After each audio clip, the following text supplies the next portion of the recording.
Телефондогу ушулундар, интернет аркылуу ушулундар көбөйүп кетти, алдамчыларчы.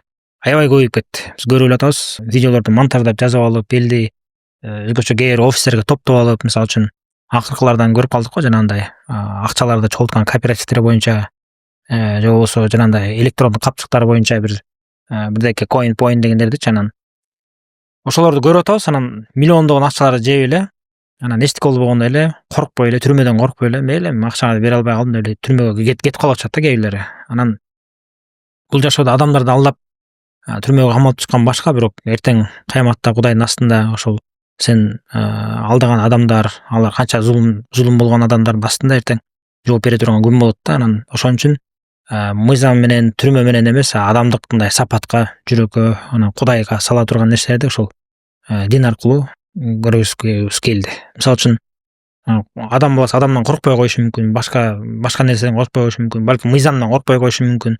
Бирок эртең баарыбыз өлөбүз, жана Кудайдын астына барабыз дегенде ошо Кудайдан коркот да бардык адамдар. Анан ошол Кудайды эске сала турган кино болсун да. Анан ошол кинонун багыты ошол биздин динибизде ошол карыз алган адам, карыз алган бул башка. Бирок ошол карызды атайлап алып же элди алдап алып, элдин акысын жеп жүргөн бул такыр башка нерсе да.